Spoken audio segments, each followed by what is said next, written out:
John Childs. John Childs was England's most prolific hitman.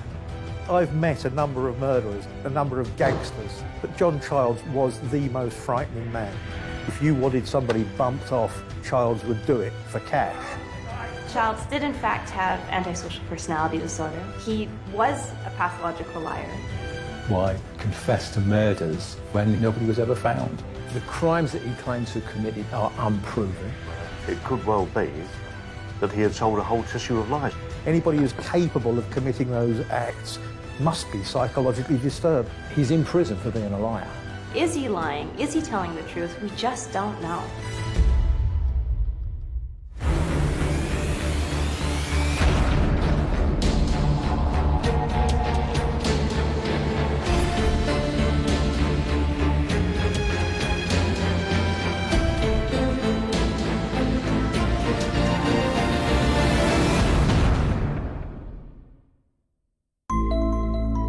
John Childs was born in the late 30s in North London.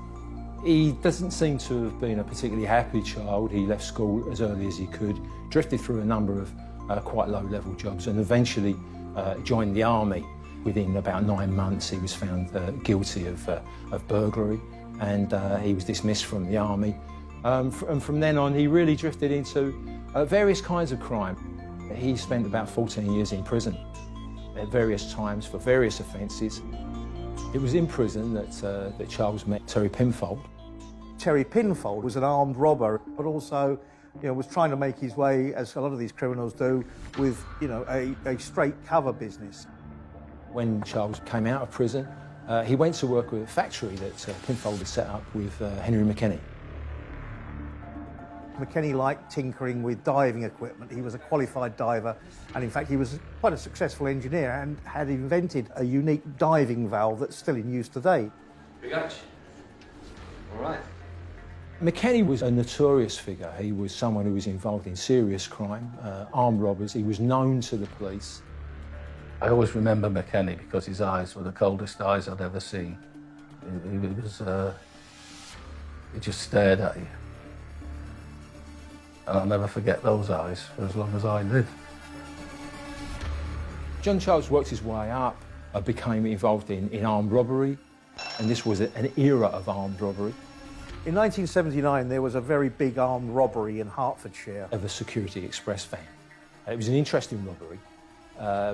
It involved the robbers getting into the van, holding one of the guards hostage at gunpoint. During the course of this morning, they loaded the van with about £500,000, with McKenny and Childs hiding inside the security wagon. And then when enough money was on board, the van was dumped, the guards were tied up, and the gang got away with the money. The Hertfordshire police were investigating this, and they called in Detective Superintendent Tony Lundy. The major clue to this particular robbery was that there were some overalls that were dumped by the robbers. The robbers had done a quick change into different clothing before they left the area. And inside one set of overalls, there were the keys to a BMW. Those keys to the BMW led to the arrest of one man. He was a greengrocer from the East London area. While Lundy was interviewing the man, he gave up information about McKenny, which really shocked Lundy, and Lundy found it difficult to actually take on board at first. He claimed that McKenny, with Childs, were committing contract killings. So the man then delegated by Scotland Yard to pick up the reins of this inquiry was a very, very, again, successful and experienced detective, a chief superintendent called Frank Cater. This case defined Frank Cater's career. It was the biggest case of his career, without a shadow of a doubt. Despite the fact he'd been involved with the Crays and the Richardsons, the John Childs Big H case really did define his career. And together with his deputy, he was a man called Jeff Foxall, they took on Childs as an informant and essentially spent some weeks debriefing him. Cater and Foxall were first interviewing Childs, who wasn't forthcoming to start off with in the slightest. I'm Detective Chief Superintendent Cater. The sort of questioning that Kaser used would be, I know that you want to tell me something, I'm sure you want to tell me something, and it's only a matter of time before you will want to tell me something. We hear you've been talking to your friends about some murders. Is that right? You and Big H. McKinney? But what you talking about? That's not what we've heard. What have you heard? More than you think. About you, Big H, Pinfold. Nah, you got nothing on me.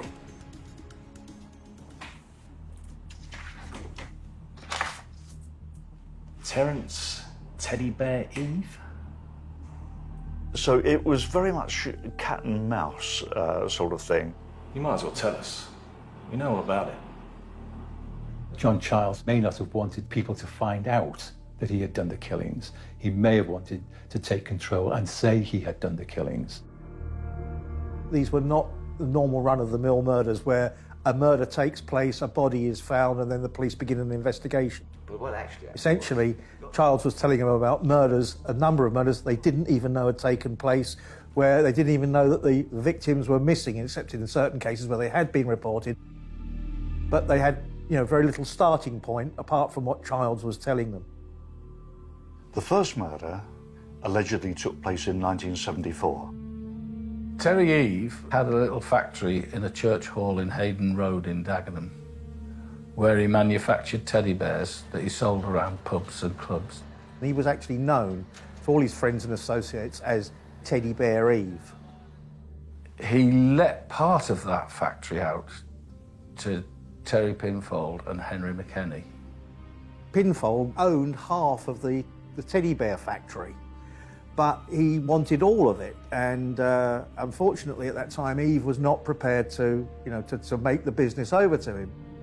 What Pinfold apparently did, according to Childs, was he went to McKenny and said, Eve's a problem, I need to get rid of him. If I pay you, will you kill him? Towards the end of November in 1974, Eve walked in there one afternoon, completely unsuspecting, not knowing he was walking to his death. It was said by Childs that McKenny and he lay in wait at the factory.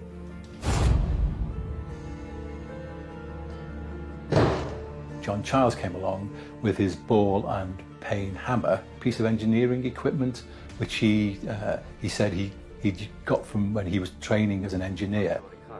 John Childs claims that McKenny hit Eve with the wombleizer, a piece of hose pipe which was filled with nuts and bolts. This continued until Eve was losing consciousness. Just to make absolutely sure that, that Eve was dead, according to Childs, McKenny then strangled him until he was lifeless. It was the most worst, gory, bloody smelly murder I've seen. He was crying. What are you doing to me? What's happening? And Big H was hitting him with this lump of hydraulic hose and making a mess. Big H and me were covered in blood from head to toe. But now the murder had been carried out, the blood that had been splattered in the factory was cleaned up. The aftermath was very messy indeed, with blood running under the door, and they had to make sure that every part of the room and I think the corridor was washed down, and that took them all night after they committed the killing. The body of Eve was taken to Childs' flat, 13 Dolphin House in Poplar. McKenny and Childs had apparently done some pre-planning for the murder of Eve. They covered Childs' flat, this was in Dolphin House in Poplar. Polythene sheeting was spread all over the floor. So that no blood would seep into furniture or carpets or walls and so forth. They made it they hermetically sealed the flat. At that point, we get the first allegation that comes out of the fantastical way in which the bodies were disposed of.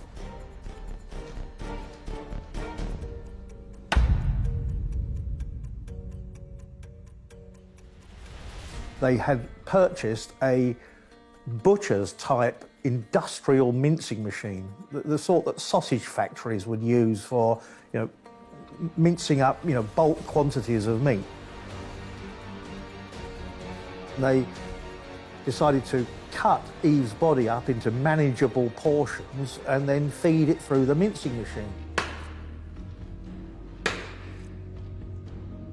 However, it was soon discovered that the power source for the mincing machine was not compatible with the domestic electricity supply in Charles' flat. So that when they fed the first parts of Eve's body into it, the machine didn't have enough electricity coming in to make it work properly, and it jammed. They then tried flushing some of the body parts down the toilet, and that didn't work either. They actually blocked the lavatory a couple of times and had to try and clean it by hand. Faced with this, new problem, they decided, how else are we going to get rid of this body? This was an old council flat. It actually had an open grate fire in there. And according to Childs, once they had the fire going, they cut Eve's body up into smaller portions, and over the next 16, 20, 24 hours, they were able to burn almost all of Terence Eve's remains on this very small fire grate inside the flat in Poplar. All they were left with at the end of it was a few portions of bone and other material that hadn't burnt very well. There was some fragments of bone left over, so they basically crushed those up into powder. And they were later disposed of by throwing them out of the window of a car which was speeding along Barking Bypass. And when they returned, there was no trace of Eve whatsoever. The next murder was a double murder. Go on. You don't want to hear what I have to say. You couldn't stomach it. We hear you've been talking to your friends about some murders.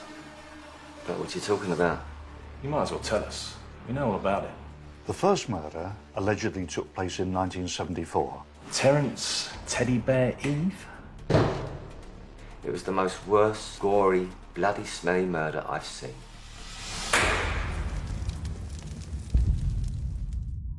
In the peculiar warped minds of these men, their success at disposing of Eve actually gave them an idea for a business. How about we move out of armed robbery and into the contract killing business? We don't mind doing it. We know how to get rid of bodies. I've met too many people with buried bodies. And they come up. We cut him up, get rid of him. Simple as that. So they decided to go into business, both Charles and McKinney. They were going into business. They were killing people for money, using Terry Pinfold as the procurer. George and Terry Brett. Remember them? Childs claimed that in early 1975, McKinney and Childs were offered a contract to kill a haulage contractor called George Brett. Apparently what had happened was 2 years prior, in 1973, he'd been in a fight in a pub. During that fight, Brett had severely battered his opponent. The victim of this assault had never ever forgotten and had, what had happened to him, and had vowed that he would avenge this attack.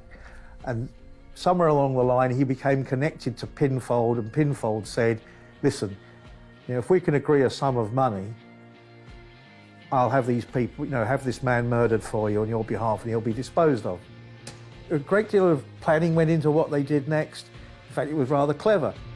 Charles dressed up as a man called Jennings. He assumed the name of Jennings. He dyed his beard. He had a wispy, gingery, blonde beard at the time, but he dyed it black to disguise his facial appearance a bit. He got himself a trilby hat. He polished his shoes. He looked very smart and presentable when he turned up at Brett's address. And he went to bring Brett to the factory in order to kill him. What happened was that Charles went to Brett's farm in Upminster in Essex. Hello. I'm Mr. Jennings. And suggested a lucrative haulage contract to him. Brett was suspicious about this deal he was being offered.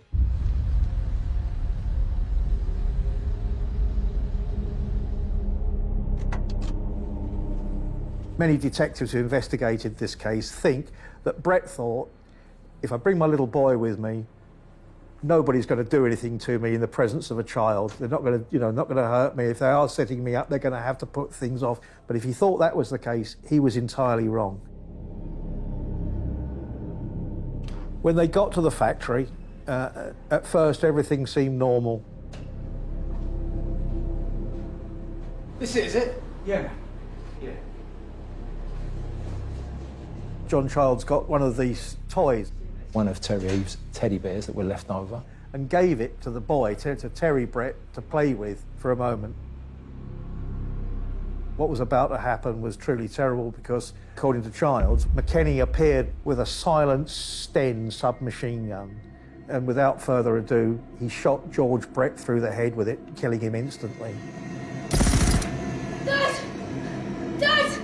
Dad! The little boy must have been absolutely traumatised by what he'd just seen, but what happened next, really, defies all kind of criminal codes. Dad! According to Childs, McKenny, then realising the boy was now, of course, a prime witness to what had happened to his father, put the gun to his head and dispatched him also.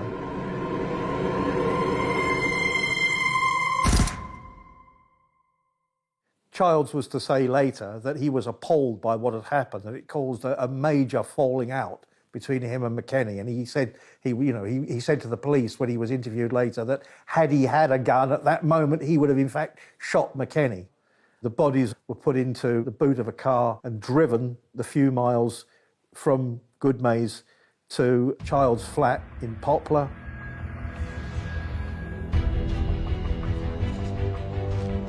Where once again they were dismembered, burnt on the fire in exactly the way that Eve's body had been disposed of.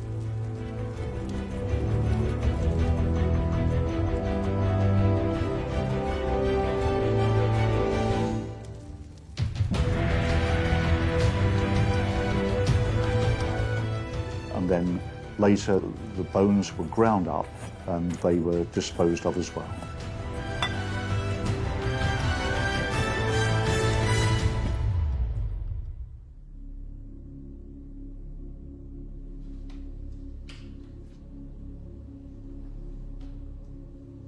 The next killing was that of Robert Brown, the White Angel.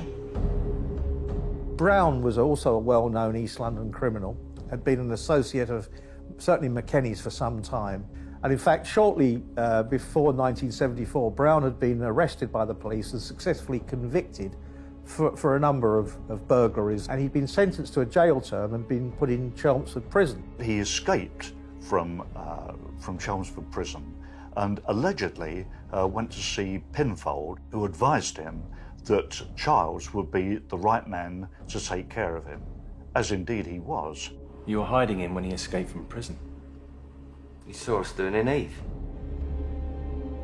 Apparently, McKenny said to Childs, we've murdered Eve, we've got rid of him, it was simple. Why take the chance? Brown's going to get caught again at some point. Inevitably the police are going to find him. He's a prison escaper. Who knows what he might say to the police to try and reduce his prison time? He might grass us up.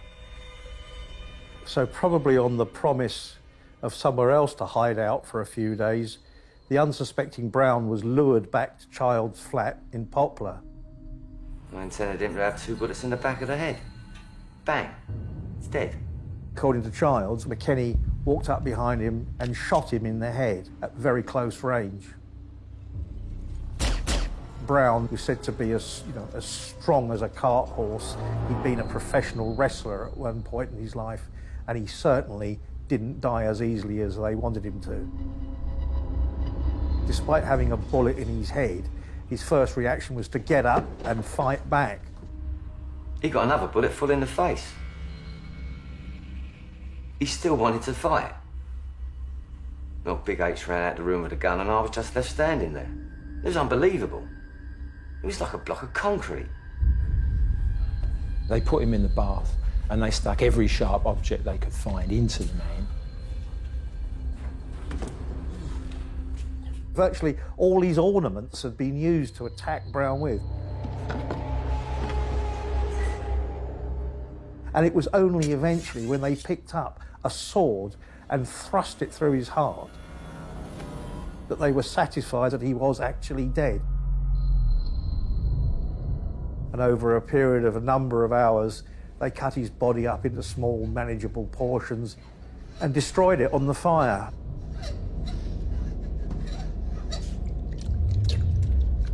And in the end, there was no sign whatsoever that Brown had ever existed. The next murder that they carried out didn't take place until 1978. Frederick Sherwood, nursing home proprietor. Both Charles and McKinney allegedly were commissioned to kill this man. By somebody who had a dispute with Sherwood and wanted him out of the way and was prepared to pay for him to be killed. Last professional contract. Another job for Mr. Jennings. Well, Sherwood was selling his motor. I said I wanted to buy it. He drives it all the way over to Big H's.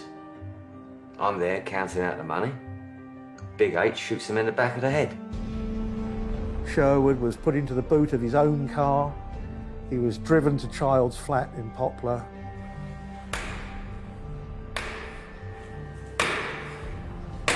On this occasion, it took them 16 hours working in shifts for the body to be disposed of. His last killing was described by him as the perfect kill.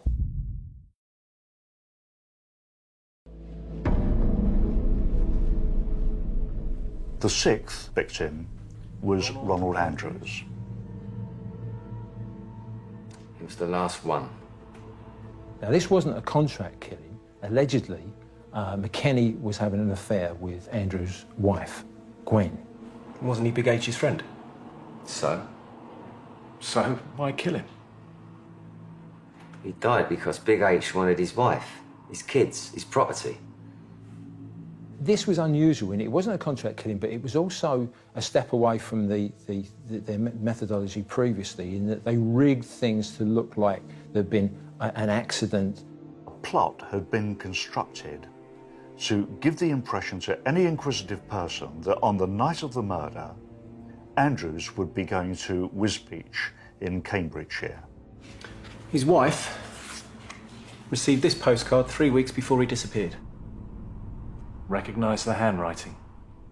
According to Childs, McKinney reasoned that Andrews would see this postcard that was sent to his wife and it would sow the seeds of doubts about his wife's fidelity in his mind.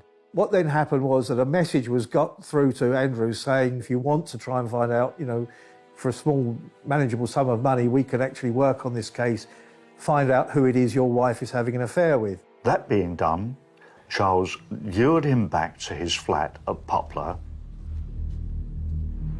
He walked into the sterile zone without knowing what he was walking into. He sat down. I gave him a drink.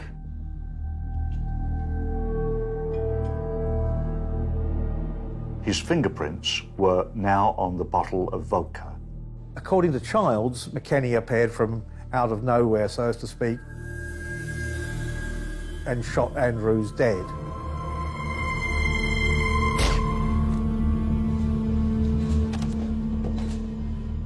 The sound was minimal. He didn't even spill his drink on the carpet.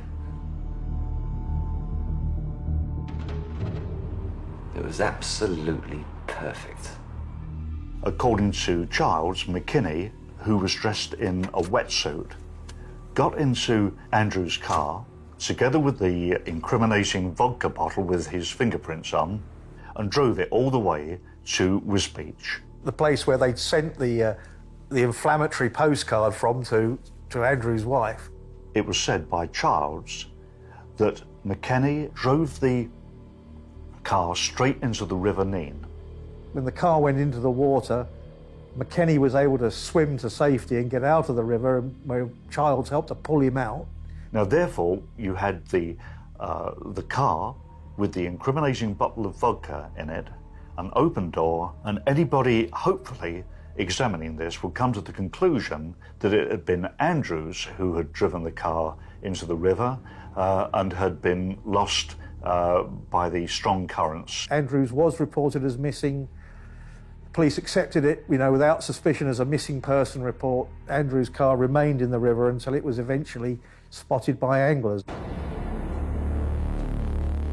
Back at the flat, the usual ritual was observed with regards to the disposal of the body, and the two men took it in stages to supervise that this was done. I got the impression the first killings were trial runs for how to be a contract killer and how to go about getting business and disposing of bodies. His last killing was described by him as the perfect kill.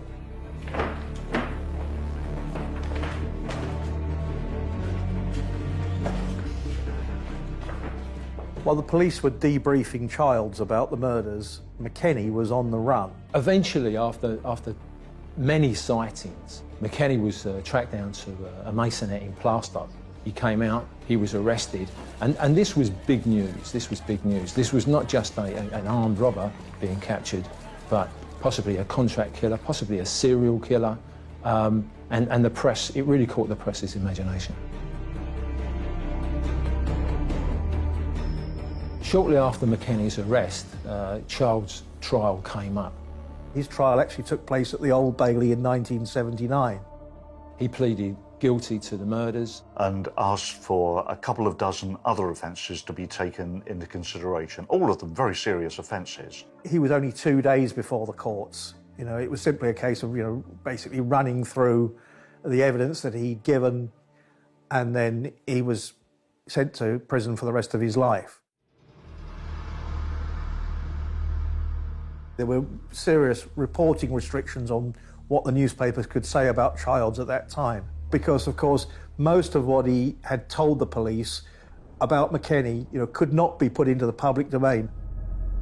A year after Childs had pleaded guilty, McKenny and Pinfold and 1 or 2 others came to trial. It was necessary for that gap of time for Cato to marshal all the evidence together in respect of this case. And central to the evidence was this bizarre way that he'd disposed of the bodies.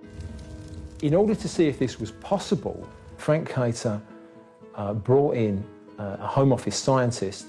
A very respected pathologist named Professor James Cameron. And the scientist brought with him a 12-stone pig, the equivalent weight of a grown man. And what he did was to cut it up and put it on the fire in Childs' flat. And it worked, because within 13 hours, the pig's flesh had been completely consumed. So it proved the theory that human bodies could be burnt on that fire. There was a couple of other pieces of evidence that were very, very slight indeed. There was some evidence of blood found in a couple of locations, but this was a blood type that was found in over 40% of the population, so it really didn't count for much. So really the entire trial hinged upon Childs' allegations. When they did come to trial, and they all pleaded not guilty to everything, it was Childs who, of course, was the prime prosecution witness, because he stood up and gave evidence against them. Pinfold and McKenny asked for a psychological assessment of Childs. This was turned down by his legal team, by Childs' legal team. However, Barry Irvin, who was a psychologist working at the Tavistock Institute at the time, observed Childs throughout the court case. So what he came to argue was that Childs was suffering from psychopathy. Psychopathy is a type of personality disorder which is characterized by a lack of empathy, so low ability to empathize with how other people feel, and a number of other things like narcissism and lying. His overall assessment was that Childs was a pathological liar, and that his evidence should not be accepted at all unless there was some kind of corroborative evidence. It's not possible that this kind of assessment could be deemed admissible in a court setting, because it would have had to be admitted at the beginning of the trial, not towards the end after watching the court proceedings. The judge did deem it to be inadmissible, and I can understand that as well, because it wasn't a proper evaluation of Charles' mental or psychological capabilities done in proper conditions. And McKinney and Pinfold were convicted of various aspects of the murder. And sentenced to life imprisonment. When the sentence was passed, McKinney called the judge a hypocrite. He claimed that he was a lifesaver because of his work with valves, in developing valves for divers, and not a killer. And they were sunk into the criminal justice system.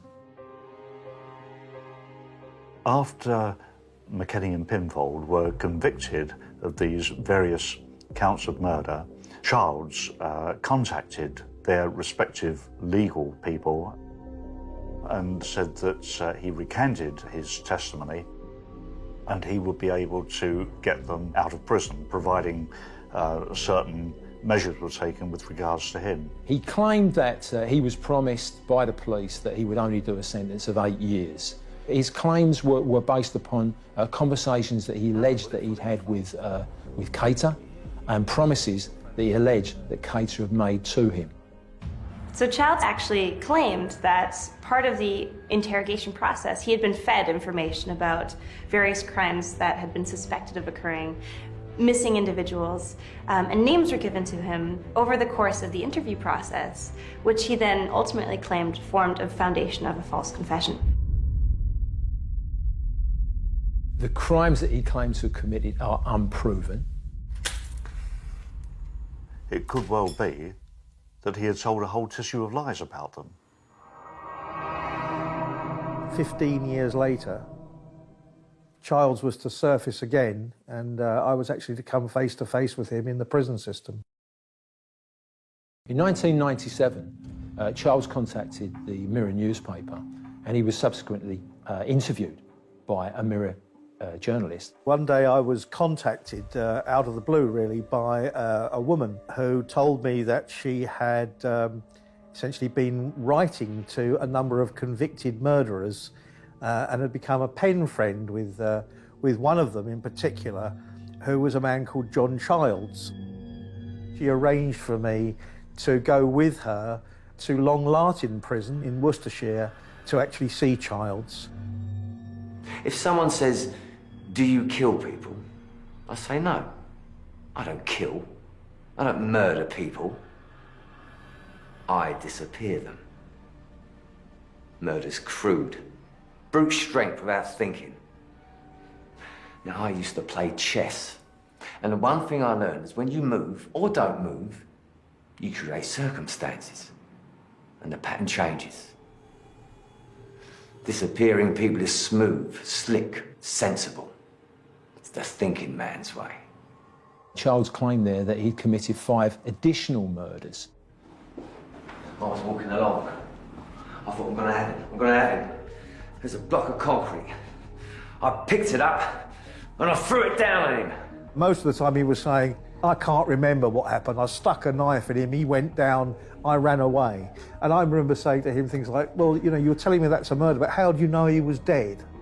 And he would say, "Well, he must have been. You know, I stabbed him in the heart. No one could have survived that." I thought he was making them up because he was struggling to kind of provide the detail and to talk consistently about what had happened. I was with my black girlfriend, Joan. They followed us. Started making remarks. I was throbbing with hate. These murders were investigated by Operation Rook, and the police found that there was no substance to them whatsoever, except for one murder which was committed in Lincolnshire, and it was the killing of a petrol station attendant. He was an old boy. And when I think back, I feel sorry.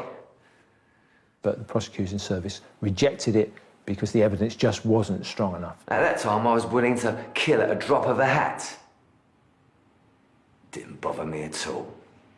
We have to ask why he would make these new confessions, why he would dream up these new crimes. For an individual who is a diagnosed psychopath, or even just someone who's narcissistic and grandiose, it's possible that they might embellish what you might call their criminal CV by admitting to crimes that they never actually committed. And they might also embellish the stories, the severity. They might add details about fetishes, about very dramatic situations that never actually happened, just to sensationalize and make themselves seem more of a criminal. There is a possibility that he wanted to, get back into the, into the limelight again in 1997. I feel super keyed up, super fit, super tight, indestructible, extremely powerful, bulletproof, invincible. Perhaps the final twist in this tale came in 2003 after both Pinfold and McKenny lodged appeals against their convictions on the grounds that they'd been unsafe, in that essentially that the evidence against them had been unreliable. There was evidence presented by James Harrison Griffiths, a police officer who 23 years earlier had been investigating the disappearance of Terry Eve, and he claimed that he'd been told by Commander Burt Wickstead to leave this investigation alone because Terry Eve was actually living in an assumed identity in South London. They asked me about why I stopped the inquiry and why the inquiry was paused, and I told them about Mr. Wickstead telling me to stop it, and mentioning the fact that I was told if I wanted to be a detective, I had to leave it alone. Also called into question was the actual murder of the Bretts. George Brett's brother had been involved in giving evidence against the Tibbs family some years earlier, and there was a suggestion that his disappearance could be involved in that. There was also sightings, there had been reported sightings of George Brett, so the killing of George Brett was not clear-cut at all. A cornerstone of this appeal was the evidence that was presented at the original trial by Barry Irving, which had been deemed inadmissible at the time. It was accepted that at the time that he gave his evidence to the police and later gave evidence against them at their trial, that Childs was suffering from a serious personality disorder that rendered anything he might have said at the time that helped to convict them to be unsound. Dr. Sumac actually drafted up another psychological profile, which was part of the appeal process, and it overlapped with Irving's original assessments. So both professional opinions stated that psychopathy was a major factor, that narcissism was involved, that pathological lying, similar features characterized this individual. And the courts of appeal agreed with that new evidence, essentially. And both McKenny and Pinfold were formally declared innocent of the crimes for which they'd already served, 20 years in jail.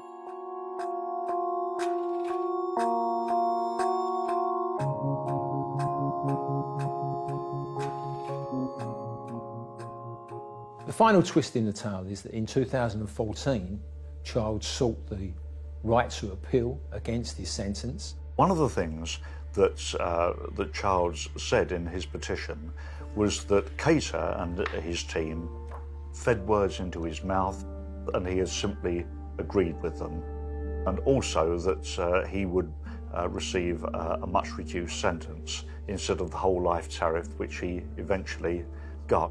If he's going to confess to 6 murders, there was no way that Cater could say you'll only get 8 years for this if you cooperate. He was bound to get a life sentence. The police couldn't do anything about it, and the courts couldn't do anything about it. That's the statute. You go to prison for life for a murder. And clearly, for 6 murders, they're going to give you a minimum term as well. So, he either misheard that, he made it up, or he was very stupid if he believed that. As part of the appeal process, Childs' lawyers employed 4 psychologists who all made assessments, psychological profiles of Childs. I was sitting there, wearing a pair of jeans, double knotted my trainers so that it wouldn't come off if there was a fight. I was wearing my leather driver's jacket, zipped up nice and tight, so nothing too loose. I felt good, fit, compact. I had my gloves on, I had my hammer, and I just sat there, adrenaline pumping through me. I was sweating like a pig. And what they seemed to all agree on was that Childs did in fact have antisocial personality disorder.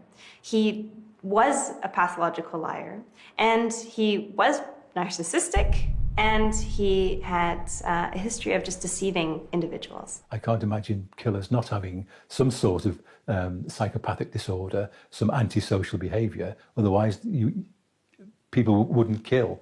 However, what they didn't agree on was whether or not these murders that he had confessed to were false confessions or not. And it was decided in the end that although he was indeed a compulsive and pathological liar, that he was sufficiently in control not to send himself down for life.